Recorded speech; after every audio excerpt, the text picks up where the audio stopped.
नमस्कार। आज के इस सेशन में आपका स्वागत है। आज हम शक्ति की दुनिया की आप कह सकते हैं परतें खोलने जा रहे हैं और ये हम करेंगे रॉबर्ट ग्रीन की उस किताब के जरिए जो काफी चर्चित है और हाँ, थोड़ी विवादास्पद भी। शक्ति के 48 नियम। ये किताब जानी जाती है सत्ता के खेल को समझने के लिए, अपनी सीधी कभी-कभी थोड़ी कठोर सलाह के लिए, और आज हमारा फोकस है इसके 7वें नियम पर। नियम जो कहता है दूसरों से काम करवाएं लेकिन श्रेय हमेशा खुद लें। सुनने में शायद थोड़ा अटपटा लगे, है ना? हाँ बिल्कुल। पहली बार सुनने में तो लगता है कि ये कैसी सलाह है। पर इस नियम का जो मूल विचार है वो एक शक्तिशाली भ्रम पैदा करने के बारे में है कि कैसे कम मेहनत करके भी ज्यादा प्रभावशाली दिखें। मतलब दूसरों की मेहनत, उनके ज्ञान, उनके समय का इस्तेमाल करके अपनी तरक्की और इज्जत बढ़ाना। एक तरह से सीढ़ी बनाना दूसरों को। हाँ बिल्कुल। तो आज हमारा मकसद है इस नियम की गहराई को समझना, उन ऐतिहासिक कहानियों और किरदारों के जरिए जिनका जिक्र ग्रीन अपनी किताब में करते हैं। तो चलिए खोलते हैं इस दिलचस्प नियम की बारीकियों को। तो ये 7वां नियम, जैसा हमने कहा, साफ तौर पर कहता है दूसरों के हुनर, उनकी मेहनत, उनके आइडियाज का इस्तेमाल करो। ऐसा करने से न सिर्फ आपका अपना कीमती वक्त और एनर्जी बचती है, हाँ, जो कि बहुत जरूरी है, बल्कि आप कहीं ज्यादा कुशल और तेज नजर आते हैं, शायद जितने आप अकेले होते भी नहीं। और यहाँ जो बात मुझे फैसिनेट करती है वो ये है कि किताब इसे सिर्फ कुशलता नहीं कहती। वो कहती है कि इससे आपके चारों ओर एक दैवीय कार्यकुशलता और गति की आभा बन जाती है। मतलब एक Godlike aura of efficiency and speed. दैवीय आभा, ये तो बहुत बड़ी बात है। हाँ, और सोचिए ऐसा क्यों होता है? क्योंकि जो लोग असल में काम कर रहे होते हैं, जो सहायक होते हैं, वो अक्सर पर्दे के पीछे रह जाते हैं। किसी का ध्यान उन पे जाता ही नहीं। सही बात है। सारा लाइमलाइट, सारा ध्यान उस व्यक्ति पर होता है जो सामने है, जो लीडर है, या यूं कहें कि जो क्रेडिट ले रहा है। लोग तो नतीजों को देखते हैं और उसे सीधे आपसे जोड़ देते हैं। हाँ, ये आभा बनाने वाली बात, ये वाकई सोचने लायक है। और इसे समझाने के लिए किताब में जो थॉमस एडिसन और निकोला टेस्ला का उदाहरण है, वो शायद इस नियम का सबसे प्रसिद्ध और शक्तिशाली चित्रण है। हाँ, ये क्लासिक उदाहरण है बिल्कुल। निकोला टेस्ला, हम सब जानते हैं, एक असाधारण, सच में जीनियस आविष्कारक थे। उनकी सोच अपने समय से बहुत आगे थी, लेकिन वो थोड़े आदर्शवादी किस्म के थे। मानते थे कि विज्ञान राजनीति और बिजनेस से ऊपर है। हाँ, और शायद इसीलिए वो ज्यादातर काम खुद करना चाहते थे। उनको अपनी प्रतिभा पर बहुत भरोसा था। और नतीजा क्या हुआ हम सब जानते हैं। वो आर्थिक रूप से संघर्ष करते रहे, निवेशकों को अपनी योजनाओं के लिए राजी करने में अक्सर असफल रहे। बिल्कुल। और सबसे दुख की बात यह है कि उनके कई शानदार विचारों और पेटेंट्स का श्रेय दूसरे ले गए, या उन्हें वो पहचान, वो सम्मान नहीं मिला जिसके वो असल में हकदार थे। वो शक्ति के उस खेल को जो उनके चारों तरफ चल रहा था, या तो समझ नहीं पाए या शायद खेलना ही नहीं चाहा। दूसरी तरफ थे थॉमस एडिसन। किताब बड़े दिलचस्प तरीके से बताती है कि एडिसन शायद टेस्ला जितने मौलिक वैज्ञानिक या आविष्कारक नहीं थे। हाँ, ग्रीन तो यहाँ तक कहते हैं कि एडिसन का खुद का मानना था कि अगर कोई मुश्किल हिसाब किताब करना है तो किसी गणितज्ञ को नौकरी पर रख लो।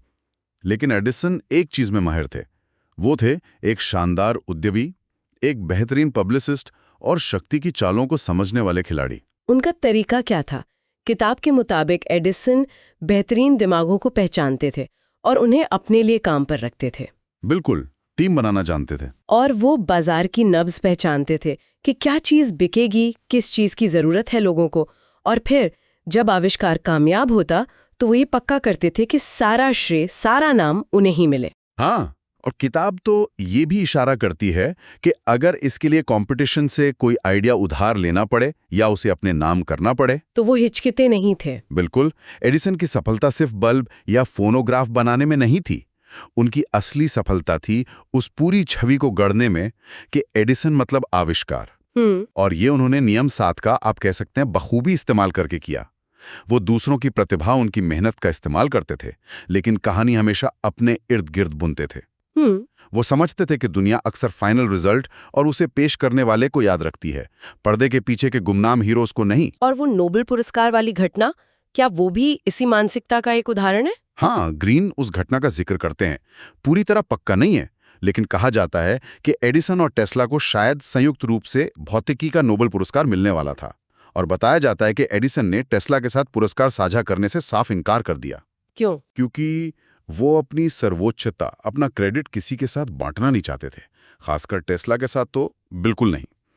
ये घटना अगर सच है तो दिखाती है कि एडिसन क्रेडिट लेने के सिद्धांत को कितनी गंभीरता से, कितनी सख्ती से लेते थे। ये वाकई एक बहुत दमदार उदाहरण है। दिखाता है कि कैसे एक ही फील्ड में दो इतने प्रतिभाशाली लोग बिल्कुल अलग अंजाम तक पहुंचे, शायद इसलिए कि एक ने शक्ति के इस नियम को समझा और इस्तेमाल किया और दूसरे ने नहीं किया। और ये सिर्फ विज्ञान या तकनीक की दुनिया तक ही सीमित नहीं है। अगर हम इतिहास में कला के क्षेत्र में देखें तो वहां भी ऐसे उदाहरण मिलते हैं जहां इस नियम का इस्तेमाल प्रतिष्ठा बनाने के लिए किया गया है। आप पीटर पॉल रूबेंस की बात कर रहे हैं ना, वो मशहूर फ्लेमिश पेंटर। हाँ, रूबेंस का मामला भी बहुत दिलचस्प है। उनका स्टूडियो 17वीं सदी में यूरोप के सबसे बड़े और सबसे सफल स्टूडियो में से एक था। उनके पास सहायकों की एक बड़ी टीम थी, कुशल चित्रकार थे जो उनकी पेंटिंग्स का बड़ा हिस्सा पूरा करते थे। जैसे कि हाँ, क्या काम करते थे? सहायक जैसे बैकग्राउंड बनाना, रंगों की परतें चढ़ाना, छोटे मोटे डिटेल्स जोड़ना, ये सब अक्सर सहायक ही करते थे। लेकिन रूबेंस की असली चाल क्या थी?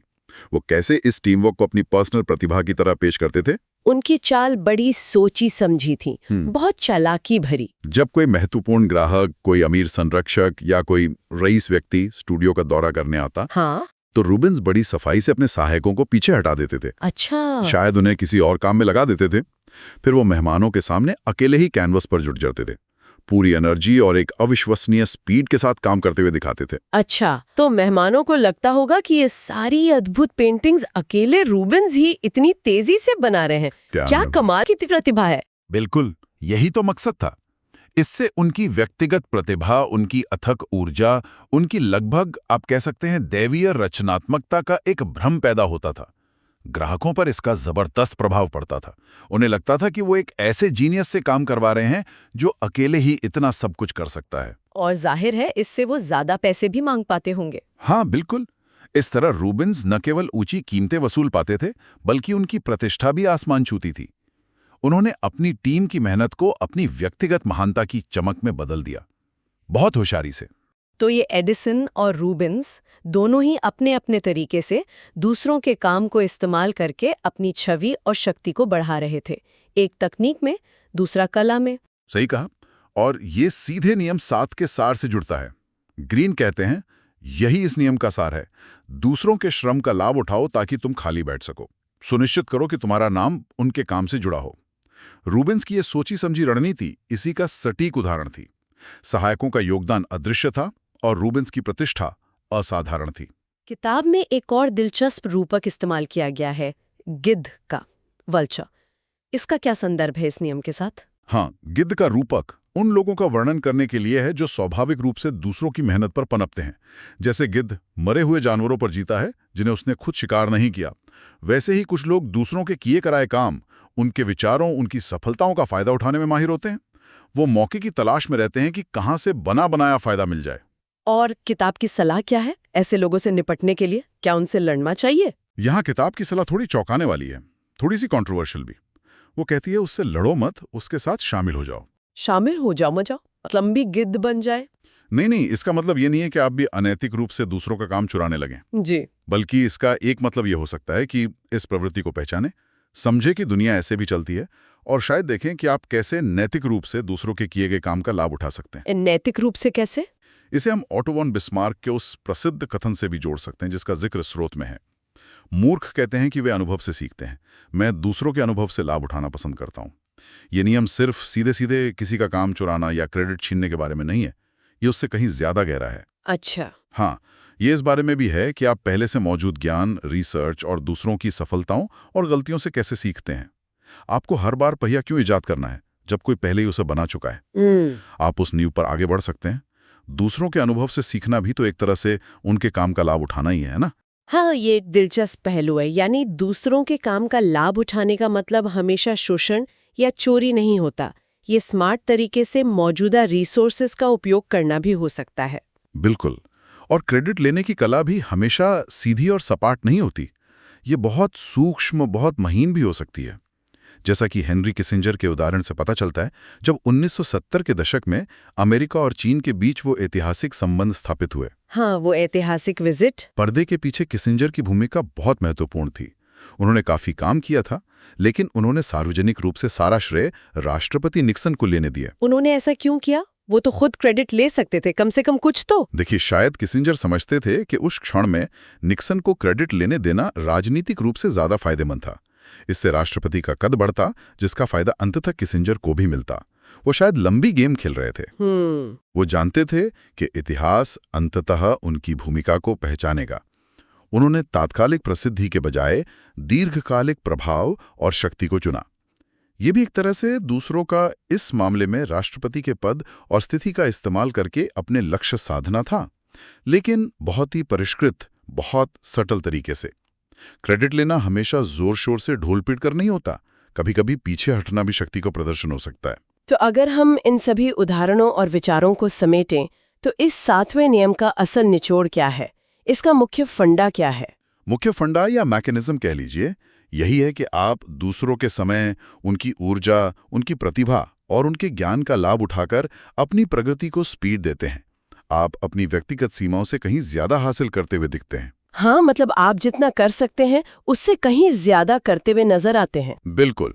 इससे आपकी अपनी एनर्जी बचती है, जिसे आप दूसरे महत्वपूर्ण कामों में लगा सकते हैं, जैसे कि रणनीति बनाने में या अपनी छवि बनाने में या नेटवर्किंग में।